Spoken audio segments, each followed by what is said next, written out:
اب آئیے خلیفہ حضور مفتی اعظم ہند فقیہ اسلام مناظر اہل سنت حضرت علامہ مولانا مفتی عبد الحلیم رحمۃ اللہ تعالی علیہ کے شہزادے و جانشین، اور الحمدللہ میرے بھی استاذ ہیں، نہ صرف میرے کئی استاذوں کے استاذ ہیں، استاذ العلماء، ہم نے بخاری مسلم وغیرہ بھی حضرت ہی سے پڑھی ہے۔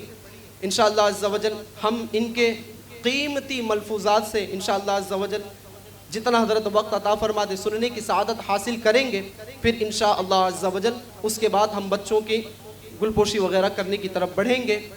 آئیے حضرت کے ملفوظات سننے سے پہلے جو امیر اہل سنت دامت برکاتہم العالیہ نے ہمیں نعرہ عقیدے کی صورت میں دیا، عقیدہ نعرے کی صورت میں دیا، آئیے مل کر لگاتے ہیں۔ ہر صحابی نبی حضرت صدیق بھی جنتی جنتی اور عمر فاروق بھی جنتی جنتی عثمان غنی حضرت علی بھی حسن اور حسین بھی حضرت معاویہ حضرت معاویہ حضرت معاویہ اور ابو سفیان بھی ہر زوجہ نبی جنتی جنتی۔ اب آئیے حضرت کے ملفوظات سننے کی سعادت حاصل کرتے ہیں، توجہ کے ساتھ سنیے گا، پھر انشاءاللہ عز و جل اس کے بعد ہم اختتام کی طرف بڑھتے ہیں۔ فرمان مصطفیٰ صلی اللہ تعالی علیہ وسلم ہے، من صلی علی واحدۃ صلی اللہ علیہ عشر، جو مجھ پر ایک مرتبہ درود پاک پڑھتا ہے اللہ تعالیٰ اس پر 10 رحمتیں نازل فرماتا ہے۔ صلو علی الحبیب صلی اللہ تعالی علی محمد صلی اللہ تعالی علیہ وسلم۔ اچھی اچھی نیتیں کر لیجئے کہ حدیث پاک میں ہے انما الاعمال بالنیات، عمل کا دار و مدار نیتوں پر ہے، جتنی اچھی اچھی نیتیں ہوں گی اتنا ہی ثواب بھی زیادہ ملے گا۔ حسب حال جو ممکن نیتیں کر سکتے ہو کیجئے۔ سب سے اہم نیت یہ ہے کہ میں انشاءاللہ اللہ عز و جل کی رضا اور خوشنودی کے لیے بیان کروں گا، اور آپ اس لیے سنیں کہ اللہ اور اس رسول صلی اللہ تعالی وسلم کی رضا اور خوشنودی کے لیے بیان سنوں گا۔ صلو علی الحبیب صلی اللہ تعالی علی محمد صلی اللہ تعالی علیہ وسلم۔ جو موضوع دیا گیا ہے اس کے تعلق سے کچھ گفتگو سے قبل ابھی ایک بچے نے ایک بیان کیا جو ماں باپ کی اطاعت، فرما برداری، عزت، عظمت، تعظیم کے متعلق تھی، اور اسی پر حاشیہ لگاتے ہوئے عزیز گرامی مولانا تنویر مدنی صلی اللہ علیہ وسلم نے اپنی گفتگو کی، اور بڑی اچھوتی اور انوکھی گفتگو کی۔ صرف ایک بات کا میں بھی حاشیہ لگا دیتا ہوں کہ اولاد کو ماں باپ کی اطاعت، فرما برداری کرنا چاہیے۔ ماں باپ کی فرما برداری کرنا، ماں باپ کی اطاعت کرنا، ماں باپ کی بات ماننا، ان کی خدمت کرنا، یہ اولاد پر لازم ضروری ہے۔ لیکن پلٹ کر صرف تھوڑی سی 2-3 منٹ کی انشاءاللہ اس پر گفتگو کر کے پھر اپنے موضوع پہ میں گفتگو کروں گا کہ اولاد اس زمانے میں جو ماں باپ کی فرما برداری نہیں کر رہی ہے، ماں باپ کی اطاعت نہیں کر رہی ہے، ماں باپ کا حکم نہیں مان رہی ہے، ماں باپ کی خدمت نہیں کر رہی ہے، اس میں کچھ ہمارا بھی عمل دخل ہے یا نہیں؟ آج ہم نے اپنے اولاد کو کون سی تعلیم دی؟ آج ہم نے اپنے اولاد کو کیا سکھایا؟ کس اسکول میں بھیجا؟ کس کالج میں بھیجا؟ کس جگہ پر بھیجا؟ کبھی اس پر بھی غور کرنا پڑے گا ہمیں کہ ہمارا بچہ یہ اطاعت نہیں کر رہا، یہ فرما برداری نہیں کر رہا، یہ خدمت نہیں کر رہا، یہ اچھے سے بولتا نہیں ہے، جھڑکتا ہے، الٹی سیدھی گفتگو کرتا ہے، تو یہ کیوں کرتا ہے؟ ابھی بھی جن کے بچے چھوٹے ہیں، گھر میں ایسا ماحول بنایا جائے، گھر میں اچھا ماحول بنایا جائے، گھر میں ایسا ماحول بنائے، ماحول کریٹ کریں کہ بچہ وہ بڑا ہو کر آپ کی خدمت کرنے والا بن جائے، وہ بچہ بڑا ہو کر آپ کی اطاعت کرنے والا بن جائے، وہ بچہ بڑا ہو کر آپ کی فرما برداری کرنے والا بن جائے، ورنہ وہی ساری باتیں ہوں گی جو ابھی آپ نے سنا۔ اس لیے ہماری بھی کچھ ذمہ داریاں ہیں۔ امیر اہل سنت، امیر دعوت اسلامی ابو بلال حضرت علامہ مولانا محمد الیاس اتار قادری مدد ذلہ العالی نے ایک مرتبہ اپنے بیان میں ایک واقعہ بیان فرمایا تھا، وہ ذہن میں آ گیا کہ ایک شخص قتل کے الزام میں، مرڈر کے الزام میں اس کو پھانسی کی سزا ہوئی۔ جب اس کو پھانسی کی سزا ہوئی تو جو پھانسی کی تاریخ آئی تو اس سے خواہش پوچھی گئی کہ تمہاری آخری خواہش کیا ہے؟ ہر پھانسی والے سے اس کی آخری خواہش پوچھی جاتی ہے، اس سے بھی پوچھی گئی کہ تمہاری کوئی آخری خواہش ہو تو بتا دو تاکہ ہم اس کو پوری کر دیں۔ تو اس نے کہا کہ میری ایک بوڑھی ماں ہے، میں چاہتا ہوں کہ میں اپنی بوڑھی ماں سے ملاقات کروں۔ اب لوگوں نے سوچا ہوگا، پولیس والوں نے سوچا ہوگا کہ کتنا اچھا بچہ ہے کہ دنیا سے رخصت ہو رہا ہے، دنیا سے جا رہا ہے، پھانسی کے پھندے پہ لٹکنے والا ہے، تو یہ اپنی ماں کی زیارت کر کے رخصت ہونا چاہ رہا ہے۔ چنانچہ اس کی ماں کو بلایا گیا۔ ماں بہت بوڑھی تھی، لاٹھی ٹیکتے ٹیکتے ٹیکتے جیسے ہی قریب پہنچی، یہ اٹھا اور ماں کو مارنے لگا، ادھر سے مار رہا ہے ادھر سے مار رہا ہے۔ پولیس والوں نے دیکھا، ارے یہ کیا کر رہا ہے، جلدی سے اس کو پکڑا اور اس کے بعد کہا، ارے ہنجار، ارے بدتمیز، تو کتنا بڑا نالائق انسان ہے کہ دنیا سے جاتے جاتے بھی اپنی ماں کو مارتے ہوئے جا رہا ہے، اپنی ماں کی عزت نہیں کر رہا ہے۔ ذرا توجہ کے ساتھ سنیے، وہ لڑکا کہتا ہے، وہ نوجوان کہتا ہے، اے قانون کے رکھوالو، اے پولیس والو، یہ آج جو کچھ دیکھ رہے ہو نا، یہ پھانسی کا پھندا جو لگا ہوا ہے صرف اس کی وجہ سے لگا ہوا ہے۔ اس کی وجہ سے کہاں؟ اسی کی وجہ سے۔ بولے بات کیا ہے؟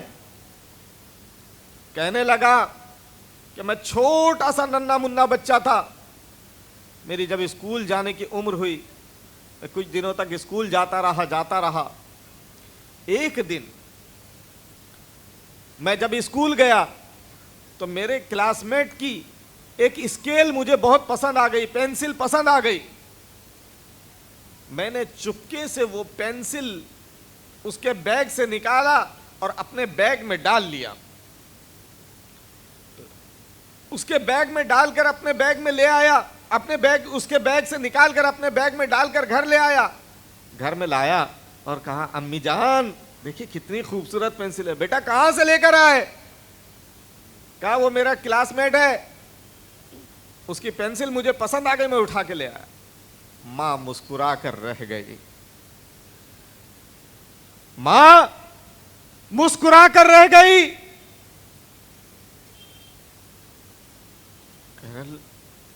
میری ہمت بڑھ گئی،